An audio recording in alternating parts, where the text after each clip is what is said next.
Michel Diane, qu'est-ce qui vous a amené à traiter ce thème de mariage forcé, de mariage précoce dans votre fiction? Alors, vous savez, le mariage forcé existe depuis longtemps, depuis l'Antiquité. Et il est dommage de constater qu'aujourd'hui, au XXIe siècle, plusieurs milliers de filles subissent encore cette pratique-là. Et donc, quand ce projet a vu le jour, de l'envie de donner l'espoir à ces jeunes filles qui sont dans cette situation douloureuse. Alors, on a vu un peu quelques images dans ce reportage, mais on va regarder la bande-annonce du fabuleux destin de Djalifa. Vous devez bien vous occuper de votre mari, ne pas lui mettre en colère. Être soumis, c'est ça qui est la clé du mariage. Nous, nous, bébé, nous, tu as des hauts diables, bouillon. On nous dit là, dit pour nous. Il est mis tout ton effort de paix. Ici,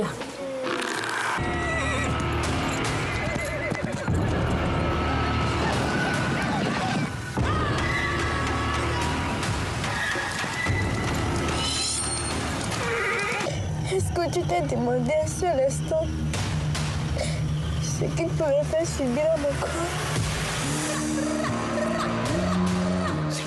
Les mariages forcés ont diminué aujourd'hui au Togo, mais il reste une réalité, vous le disiez aussi tout à l'heure. Comment expliquez-vous que cette pratique perdure? Je pense que c'est plus dans la zone rurale parce qu'il y a beaucoup de pauvreté et aussi la tradition qui pousse les parents à donner les filles très jeunes en mariage. Donc la tradition et les raisons économiques également. Oui, je pense bien. C'est un film du coup pour sensibiliser, pour éduquer aussi? Oui, c'est un film de sensibilisation et pour donner l'espoir aussi à la jeune fille. Voilà. Pourquoi voir, vous le disiez tout à l'heure, vous avez choisi des décors assez spectaculaires pour montrer cette richesse culturelle du Togo, les décors, les paysages, les costumes. C'était important pour vous, vous parliez tout à l'heure de l'Antiquité. Oui, c'était important pour montrer que voilà, le mariage précoce existe depuis toujours jusqu'à présent. Et c'est pour ça que je suis remontée vers le temps, quelques siècles avant. Et voilà. C'est pour ça. Alors, la jeune femme du reportage a rencontré l'actrice principale. Oui. Quelle a été sa réaction? Oui, elle était émue parce que voilà. Et c'est parce que pendant le tournage, elle ne comprenait pas forcément ce que c'est que le mariage. Mais quand elle a rencontré cette jeune fille qui a vraiment vécu le mariage forcé, elle a eu beaucoup d'émotions. Voilà. Ce sont des pratiques qui existent dans d'autres parties du monde, au-delà du Togo, au-delà de l'Afrique.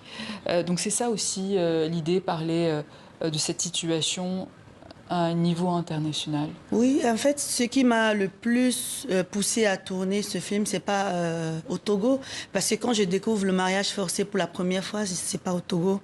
Je voulais préciser que voilà, mon métier de base, c'est navigant. Je suis navigant dans une compagnie panafricaine, Aska Airlines, qui est basée au Togo, et qui fête d'ailleurs ses 15 ans en janvier prochain.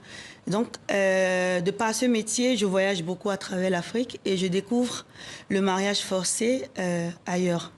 Et je vois des jeunes filles qui sont mariées à 12 ans, 13 ans, déjà à des personnes âgées, très âgées, souvent sans leur consentement, et elles doivent prendre soin de leur mari, de la belle famille, et prendre soin aussi de l'homme sexuellement parlant.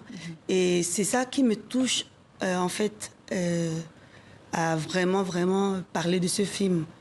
D'ailleurs, Voilà. c'est ce que vous racontez aussi Oui. dans le film. C'est l'histoire d'une jeune fille de 14 ans Oui, voilà. qui est donnée en mariage Oui. à un vieillard, Oui. on peut le dire. Oui. Est-ce que vous pouvez revenir sur l'histoire de ce film? De ce film, alors c'est une jeune fille de 14 ans qui a été mariée sans son consentement pour régler une dette familiale. Donc c'est un peu comme un commerce, voilà. Et voilà, elle réussira à s'échapper de ce mariage-là et elle fera face aux difficultés de la vie pour en fait prouver à son père qu'il a eu tort de ne pas avoir eu confiance en elle. Voilà, c'est aussi pour conscientiser les parents et voilà, c'est aussi un esprit de culpabilité aussi. Comment s'est passé le tournage du film? J'imagine que là aussi, vous rencontrez peut-être quelques difficultés. Quelles ont été ces difficultés? C'est plus du côté financier parce que c'est une autoproduction. Oui. C'est vous qui produisez Oui, le film, bien sûr. Étant très, très passionnée par le cinéma, je mets tout dans le cinéma actuellement parce que voilà, je veux un peu relever la tête de l'eau et faire en sorte que le Togo aussi soit connu mondialement parlant côté cinéma. Et c'est pour ça que voilà, on a essayé de faire au mieux pour que ce film aille au plus loin possible. Donc le côté financier aussi, la logistique, parce qu'il fallait déplacer tous les acteurs de Lomé pour le Nord, étant donné que Ça a été tourné dans le Nord. dans le nord du Togo. Dans quelle région? Kara, Sokodé, Tamberma, Pia, Djamdé. J'ai parcouru un peu le nord, je cherchais des décors qui allaient avec le thème en fait. Et le casting, comment ça s'est passé? Oui, le casting s'est passé au Togo. J'ai recruté exclusivement les acteurs togolais de Lomé. Et voilà, parce que je suis basée à Lomé, je ne connais pas trop les acteurs au nord. Donc j'ai fait déplacer tout le monde au nord.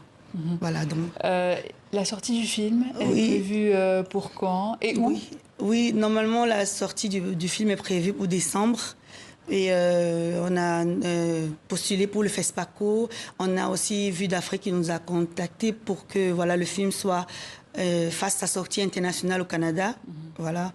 Et c'est ça. Et on atteint aussi d'autres festivals aussi. Le fabuleux destin de Djalifa, un film donc réalisé, scénarisé et produit par Michel Diane. Merci beaucoup d'être passé dans nos locaux. Merci.